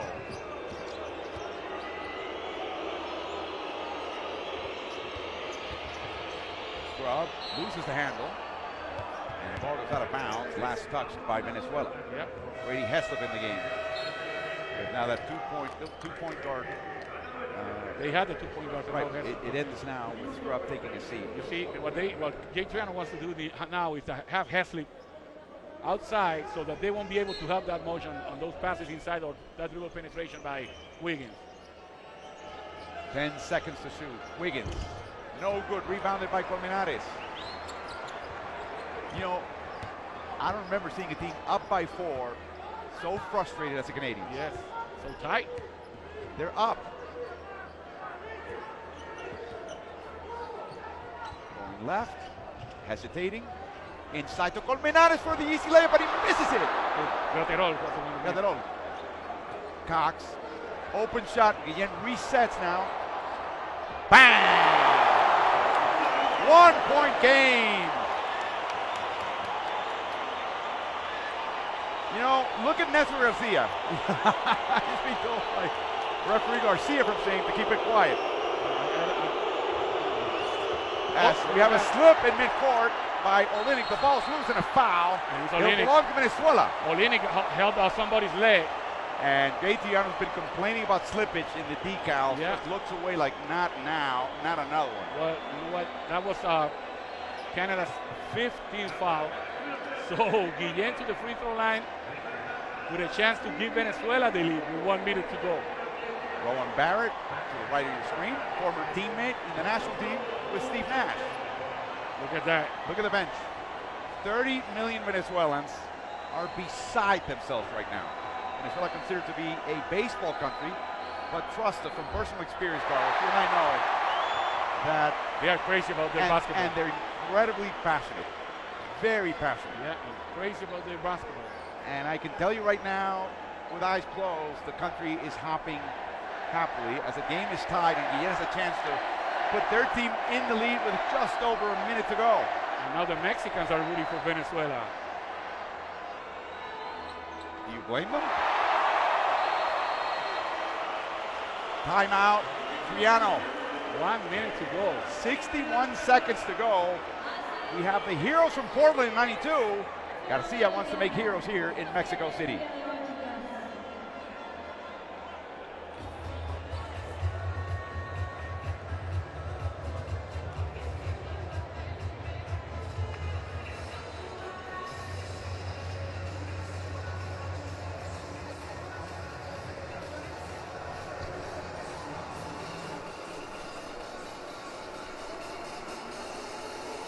We're going thumb action. Make sure you get it. You catch Andrew it. Nicholson here. Andrew Wiggins. Actually, I want to look at this. Corey, when we get this, I want this to be Brady. Andrew, you're going to come here and look at this. If Brady, let's take a look at this. Let's take a look at that. If not, we throw it, we punch it in. Andrew, when you punch it in, Hart punch in the basket. A lot of ball movement and man movement to get the ball down low. I think it would be to Andrew Nicholson. But Wiggins will have a chance if the ball gets to him. And as soon as the ball goes down low to Nicholson, the passer will cut to the basket. And Carlos, a reminder, Ejim and Olynyk with 4 fouls for the Canadians. And for Venezuela, Gregory Vargas is the only one with 4 fouls. With a minute 1 to go. And the Mexican crowd now is openly cheering for the Venezuelans, booing the Canadians. Hard cut. Inside. Great Beautiful pass by pass by Wiggins. Wiggins. What a pass. And we have a Venezuelan player limping, and that's Gregory Vargas. As Phil Scrub checks in for Canada. And Cox, John Cox is going to go in. Maybe for Gregory. No, for Brillito, for Jose Vargas. Now Gregory simply relaces his right shoe, which is the one that's giving him trouble. His foot. So 2 point guards in the squad now, in the roster out there for Venezuela.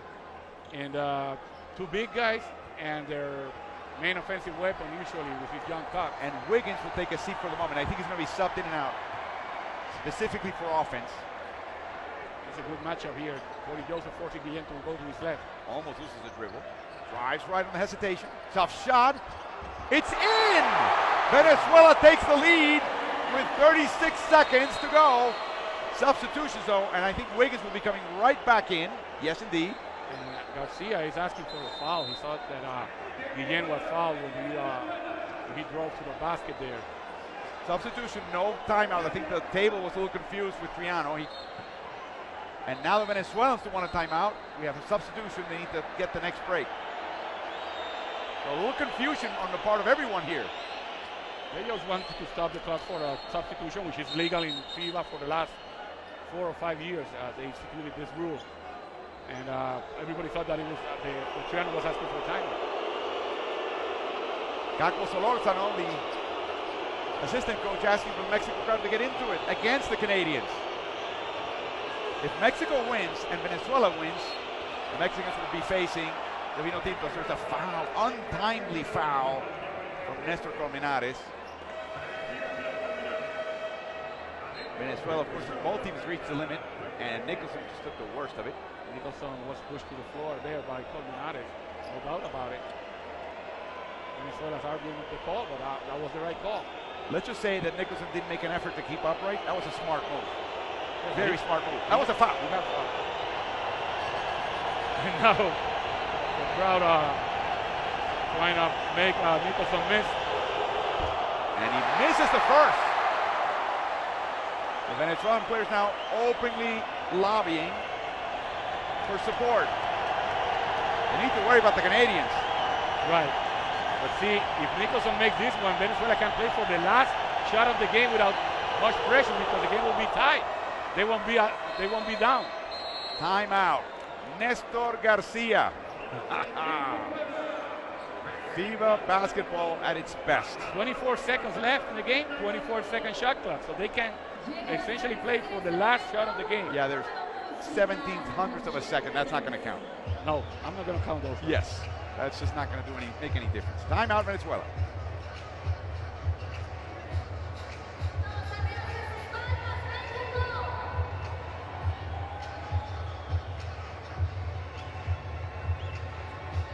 Let's listen in.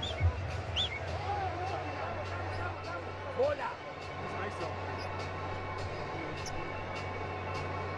Néstor, ¿quién te defiende a vos? Olinico.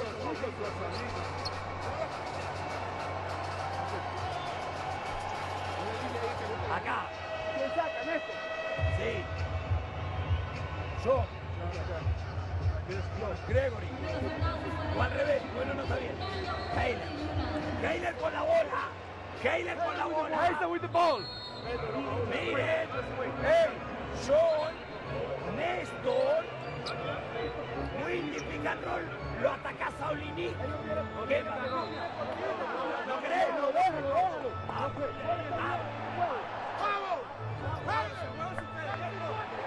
Well, the inbound play is to give the ball to Guillen.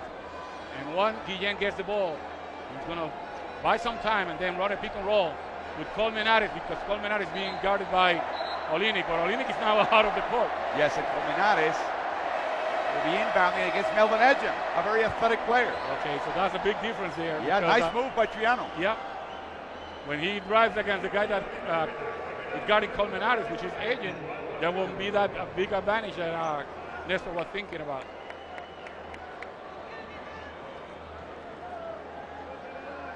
As we have a little stoppage of play, and the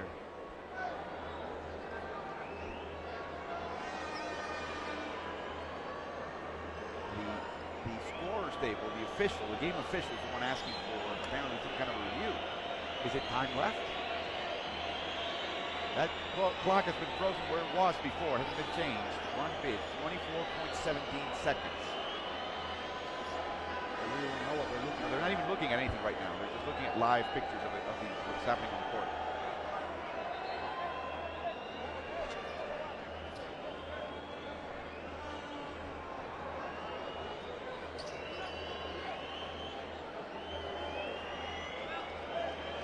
If you were the Canada, would you foul? I know it's a tie game. No, You gotta play this. Play it honest. Yeah, play it honest. I guess Although, if the ball gets to Graterol or Colmenares, I might think about fouling. the inbound they do. And they denied the ball to Guillen, and now he's got it. This is the man that makes those crazy shots. Heisler Guillen. Venezuela trying to make history. And Corey Joseph is going to force him left. He won't allow that pick and roll to come and be set. The crowd stands up. Well, no pick and roll now. Almost loses the dribble. 4 seconds. Step back shot. Offline. We're going to overtime. Overtime in Mexico. There's a little discussion with the referees. It's a foul. There's a foul. A foul. But they're going to review it. They're going to review it. The Canadians holding their heads like they cannot believe it. They're going to review if the foul came Before or after? after the buzzer. Did you see that foul call earlier? Did you see one referee call it and the other one not? No, I missed that. No, I didn't. I saw that the referee Garcia wanted to tell something to Mercedes, which was, I have a foul. But now they have to check if it was committed before or after the game. The game clock expired. As Nestor Garcia also does the sign of the cross multiple times. So, Carlos, basketball has spiritual benefits. Man, this is a call. There's a lot on the line here. This is a call to end all calls. To give two free throws to a guy, to one of our players. I don't know who. With 10 seconds in the game. With nothing in the game left. Nothing left in the game. Here we go. Conversations between Reynaldo Mercedes and referee Garcia. Juan Garcia from Spain. Mercedes is the crew chief.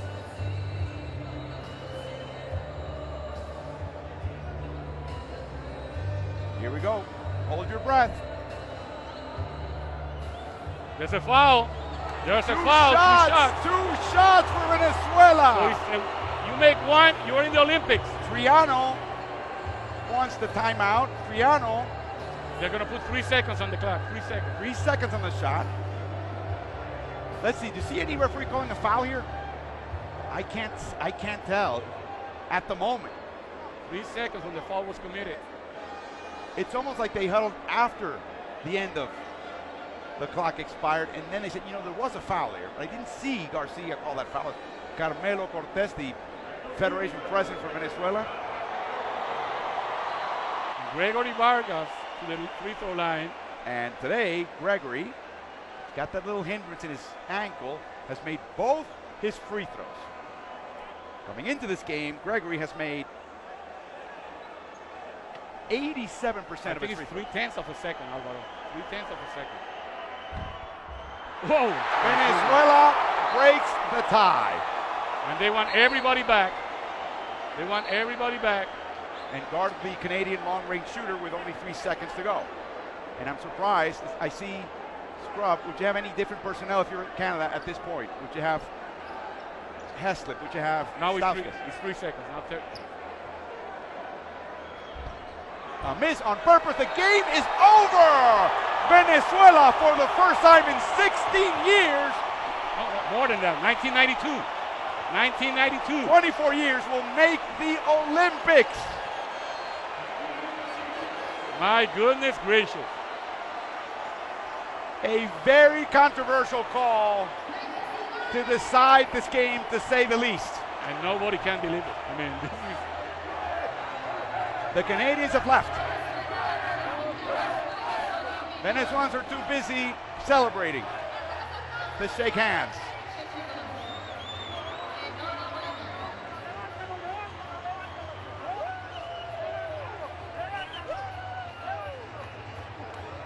So it was 3/10 of a second there.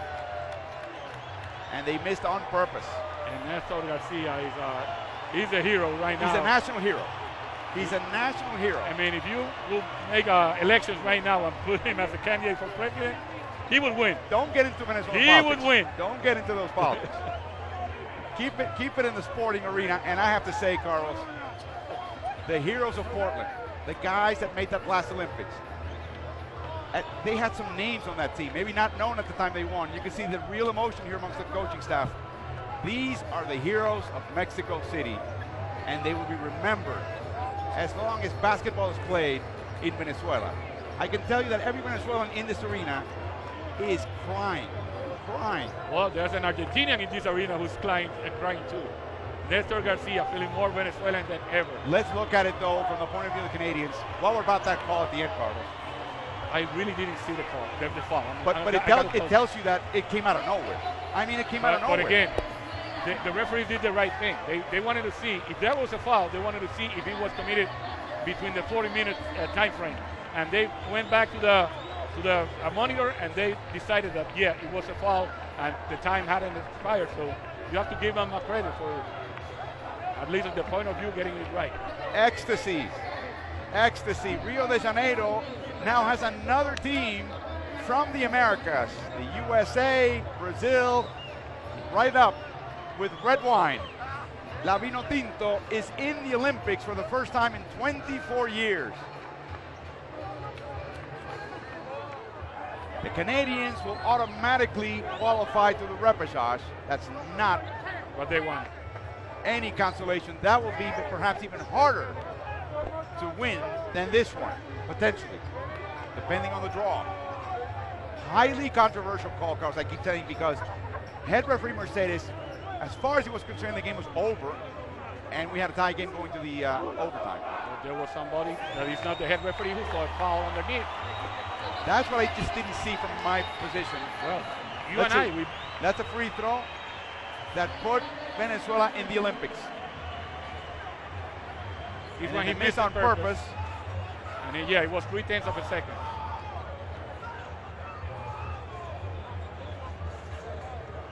And Nestor Garcia is beside himself. I don't know, Carlos, how this one ranked. This has to rank as one of the sweetest wins ever. And a big upset, too. I mean, Canada was huge favorite coming into this game. And now Nestor Garcia is getting to say the congratulations from every single man here. Wow. There are Venezuelans, there are Uruguayans, there are Argentinians that are celebrating with Nestor. Nestor even spent some time in Puerto Rico as an assistant coach. And head coach. As we now see who's in, USA, Brazil, now Venezuela. Nigeria is in. Australia is in. We know that New Zealand is in the qualifying tournament. So are some African countries, and now we know automatically that Canada will be part of that group. Carlos, tough game for Canada. They could never impose their game or their will in their superiority. Credit to Venezuela. Canadians had some open shots. Look at the three-point shooting by the Canadians. Not all of them were contested. Most weren't. What did I tell you about the longer this game would go with the underdog hanging around or even in the lead, the more pressure on the favorite. And I think that Canada got tight at the end. They were not used to playing close games. Graterol with 20 points, including 3 three-pointers. Orlini with a massive game, 34 points, 13 rebounds, but it's Venezuela winning with some controversy at the end of the game by 1. Take a look at images from this very entertaining game. A grind, and then the final missed shot. For Carlos Morales, this is Salvador Martin. Mexico, Argentina, next. The winner will join Venezuela in the Rio Olympics.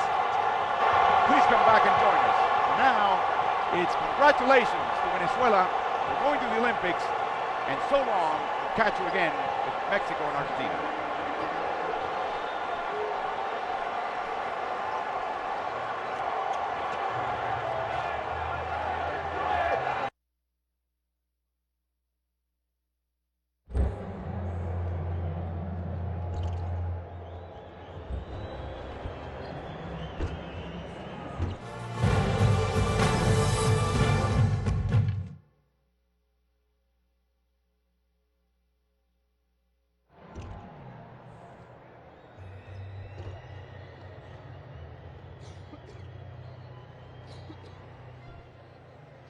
Muchachos, emoción indescriptible, sentimiento, me imagino cómo están ustedes allá. Y aquí tenemos a parte protagonista de lo que ha sido esta histórica clasificación a los Juegos Olímpicos de Río de Janeiro. ¡No joda, Venezuela! ¡Venezuela! El capitán. ¿Cuál es el significado? Mira, el significado es grande, ¿no? Ahorita,